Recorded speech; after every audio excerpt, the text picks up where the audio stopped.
Hey friends, welcome back to my channel and welcome back to another week of What's for Dinner. If you're new here, hello and welcome. I am Taylor and I share these What's for Dinner videos every Sunday to hopefully motivate you to cook more for your family and to hopefully give you some new meal ideas. I tried quite a few new recipes this week. Everything was delicious and I'm excited to share them with you. If you are new here, I would love to have you subscribe down below. I'd love to have you back to see my future videos. Leave a comment down below if you are new, and leave a comment down below if you plan on trying any of these recipes that I share with y'all today. As always, any recipes I mentioned will be linked in the description box. Now let's go ahead and get into this week's What's for Dinner. Friday night I tried a new recipe. I started off by boiling some salted water to cook this pasta. This is from Trader Joe's. I'm not sure where else you can find it, but it basically is called Little Ears pasta. HelloFresh has a recipe called the Little Ears pasta, and that is what I am basing this recipe off of. I did not follow it exactly, but I will have it linked down below for you guys. So I've got my water coming to a boil, and then in a little skillet I've heated up some oil, and to that I added some broccoli that I chopped up as well as a little bit of water, and I'm just gonna let that cook for like 5 to 7 minutes till my broccoli starts to get tender. I'm going to cook it with the lid on it.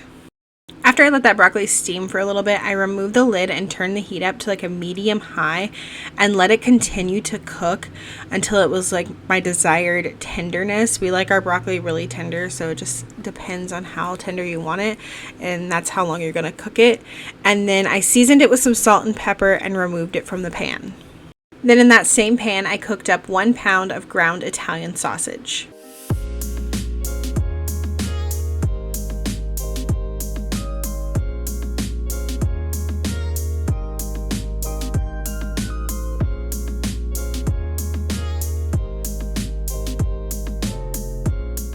When my sausage was cooked through, I went in and added a couple cloves of minced garlic, 1 cup of halved grape tomatoes, and a pinch of chili flakes, and I just let that cook for a couple of minutes.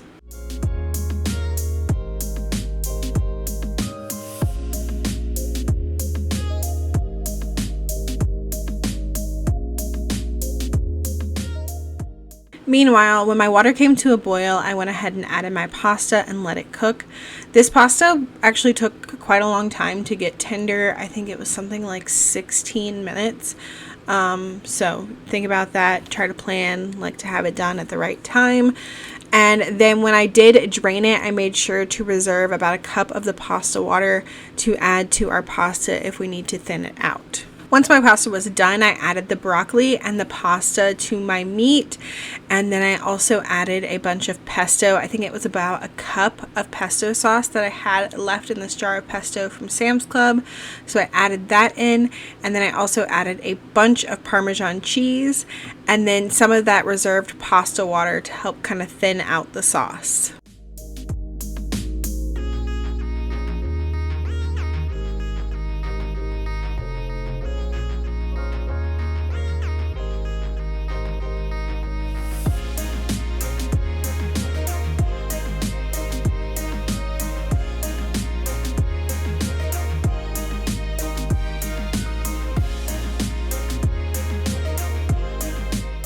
You know the dinner is a winner when your kids ask midway through dinner if there are leftovers because they want them the next day for lunch.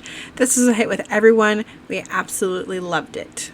Okay, it's Saturday night, and tonight for dinner we are having steak. I mentioned that Andy has been working overnights, and he actually doesn't have to work overnight tonight. He is almost done working overnights, but not quite. So since he doesn't have to go in tonight and he will be home for dinner, I decided to cook these steaks that we've had in the freezer. These are them. I got a 3-pack of steaks. I can't remember what kind of steak, but they were like usually $30 steaks, and I got them for $15 because they were close to date. I just threw them in the freezer. So I'm gonna cook those up tonight, but I want to get them marinating. So I'm making this marinade I found on the Recipe Critic. I will link it down below. I've got 1/3 of a cup of soy sauce, and then I only had 1 lemon. It calls for 1/3 cup of lemon juice. I don't have enough lemon juice, so we're not following this quite exactly. And then it says 1/2 cup of olive oil. I am not gonna measure out the olive oil. We're just gonna, you know, put a bunch in there. And then it says 1/4 cup of Worcestershire sauce, which surprisingly, I ran out of Worcestershire sauce. I am just shy of 1/4 cup. So got that in there. And then I grated up, I don't know, like 5 cloves of garlic. It calls for 1 tablespoon. And then in here I have 2 tablespoons of Italian seasoning, about a teaspoon of black pepper, half a teaspoon of salt, and a pinch of red pepper flakes. So I'm gonna put that in here, and then I'm just gonna whisk this together and then get my steak in here and let it marinate in the fridge for a couple of hours.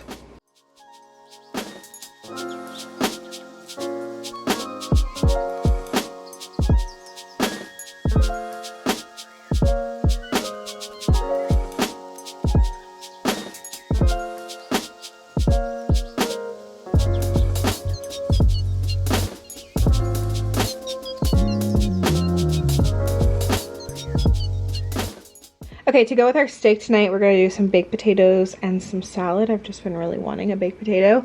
So I've got some big baked potatoes, or baking potatoes, on my air fryer sheet. And I have washed them, put some olive oil on them, poked some holes in them, and put on some salt. And these are gonna go in the air fryer on 400 for a total of about 30 to 40 minutes. And I'm gonna flip them halfway through. I love doing them in the air fryer. They get nice and crispy skin and soft and tender potato on the inside. So those are gonna go in there. I'm gonna go ahead and pull my steak out of the fridge and like let it come up to room temperature, because that's how I like to cook it. And then I'll be heating up my cast iron pan to cook the steak in the pan.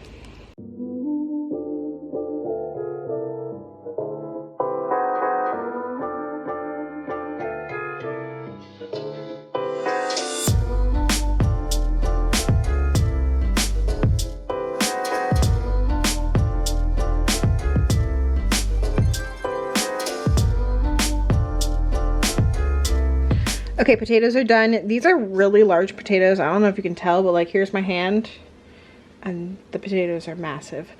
I don't even think I'll be able to eat a whole potato. That's how big they are. They are done. They took like 45 minutes because of the size. They are nice and crispy on the outside and soft on the inside. So they are ready. While that was doing its thing for the last 5 minutes, I've been preheating my cast iron pan over a medium heat, and I'm going to cook these steaks in a little bit of oil, and I'll do a little bit of butter too. We like ours on like the medium side, so if you like them more well done, you're gonna have to cook them longer. I typically do about 5 minutes per side to get it where we like it. And then like once I flip it over at the like last couple of minutes, add some butter in there and kind of like baste it with the butter. It's pretty easy. I'm not going to cook them all 3 at the same time. Probably going to put 2 in here at a time. Andy said he's not quite hungry yet, so when he's ready for dinner later, I will cook his for him. That way it's a fresh steak. But yeah, I'm going to go ahead and get started on that.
Okay, here are our plates. This one is mine. Got our baked potato, just some butter. I use this Trader Joe's onion salt on there. This stuff is really good.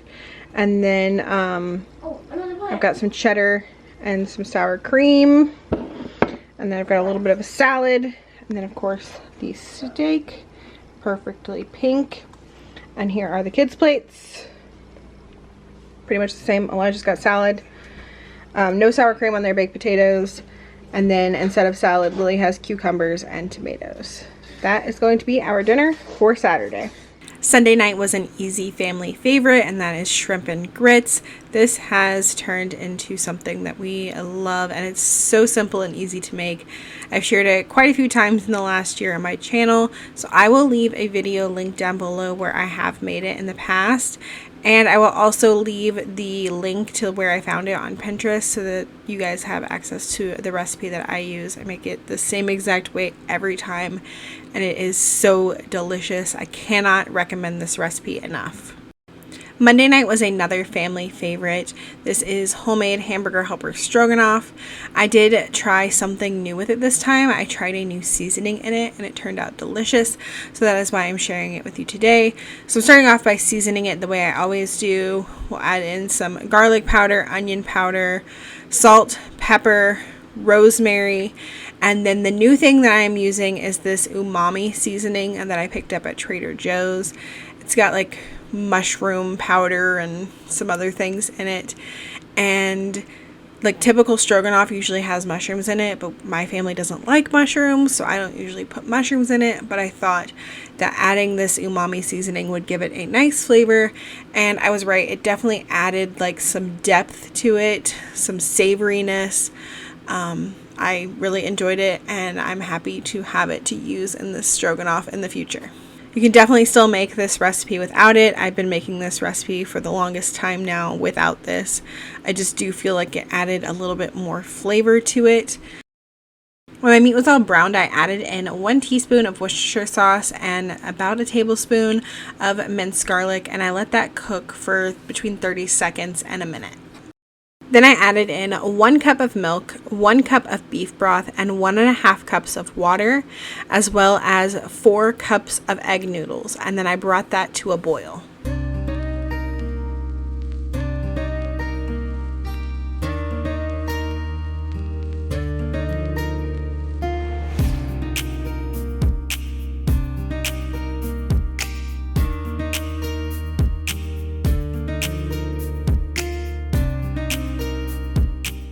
Once that started boiling, I gave it a stir, and then I reduced the heat to a medium-low, covered it, and let it simmer for about 7 minutes until those egg noodles were tender.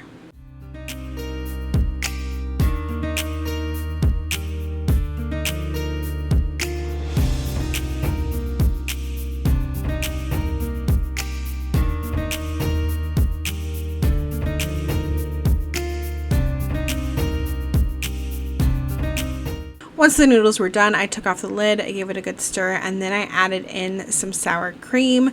Usually I do somewhere between half a cup and a cup of sour cream. It depends on how creamy you like it.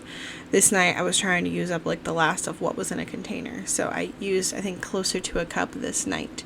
And then you're going to want to taste it and see if you need to add more pepper or salt or whatever you want to add. And then I just let this sit on low heat for about 5 minutes and it'll thicken up really nicely.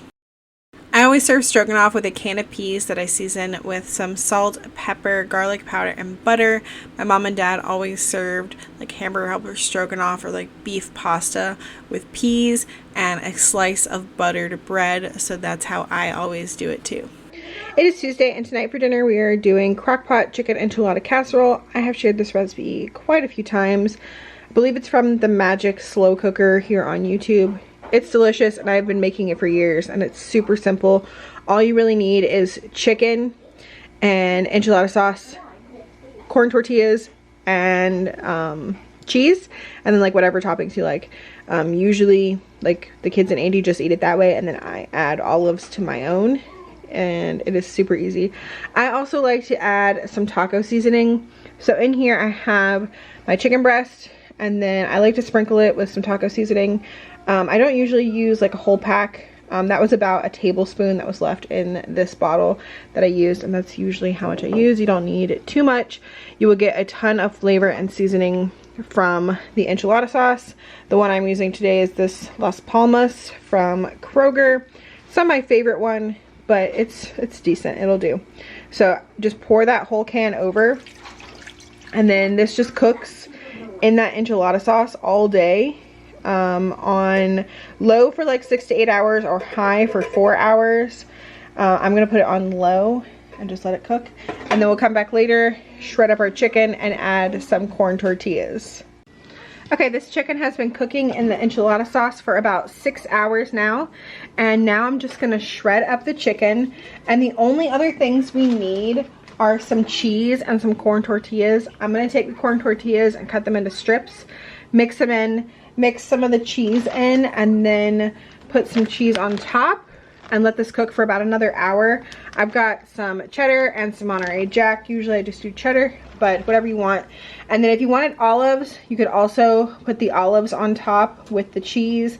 But we are not doing olives on this because my family doesn't like them, and then I just add olives to my own bowl along with like sour cream or whatever you want to serve this with.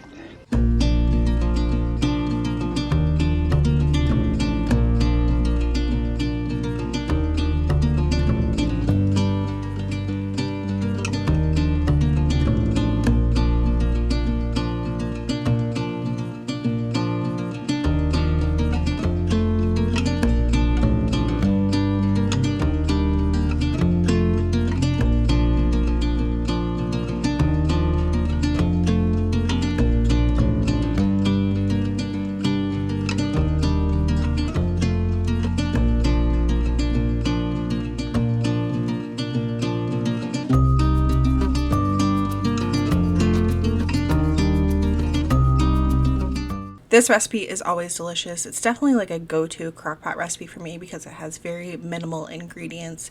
We always love this. It's a great way to have the flavor of enchiladas without actually doing the work of rolling up enchiladas. Wednesday night, I tried a recipe for creamy ranch pork chops. This is another crock-pot recipe with very minimal ingredients.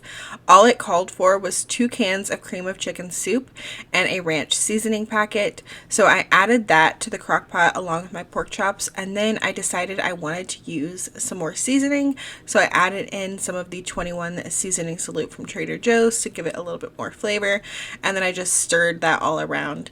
And then this cooked on low for 6 hours.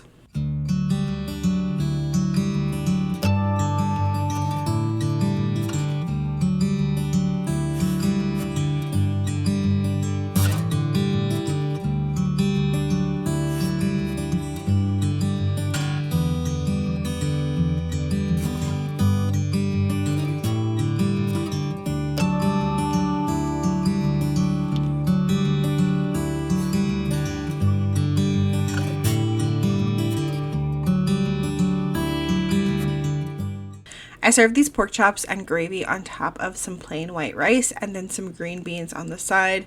This was delicious and everybody loved it. Thursday night, I started off by putting together a marinade for some chicken. This is a balsamic chicken marinade. So I started by mixing together 1/4 cup of olive oil, 1/3 cup of balsamic vinegar, a bunch of fresh minced garlic. It called for a tablespoon. I'm pretty sure I did more than that because we love some garlic. And then I did some dried rosemary, some dried thyme, about 2 teaspoons of Dijon mustard, some salt and pepper, and then I just added my chicken thighs to that after I whisked it together and stuck this in the fridge for a couple of hours to marinate.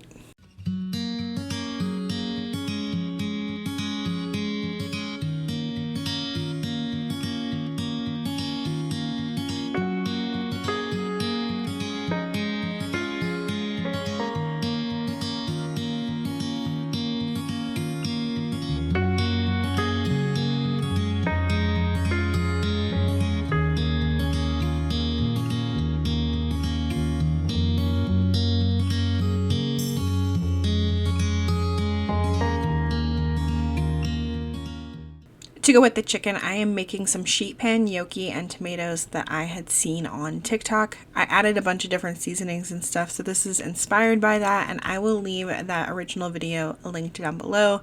I started off by adding some gnocchi and grape tomatoes to my sheet pan, and I seasoned them with some salt and pepper, red pepper flakes, some of this basil paste. It was the last of what I had in the fridge. I did a bunch of minced garlic and then a bunch of olive oil, and then I tossed that around, and then at the very end I remembered I also wanted to add some balsamic glaze to it, so I drizzled it with that and then tossed it around again.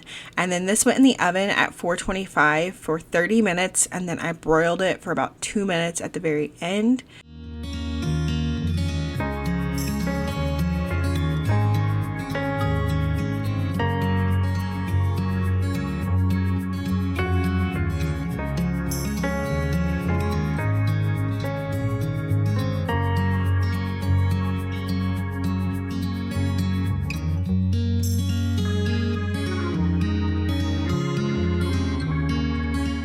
When it came time to cook the chicken, I did what I always do. I heated up my big cast iron pan over like a medium heat, got some oil in there nice and hot, and then I added some butter and I just cooked my chicken, and that turns out great. Anytime, it doesn't matter what seasonings, it always turns out great. You get like a nice sear on it, and it's always so juicy and flavorful. So that is what I did for this. This is technically like a grill marinade, but you know, I think it would be good cooked this way or cooked in the oven. However you want to cook the chicken, doesn't really matter. That marinade was really good on it, and it paired really nicely with the gnocchi. And here's what the gnocchi looked like when it came out of the oven. And then I just sprinkled it with a bunch of Parmesan cheese and let the warmth of it just melt that cheese all over it.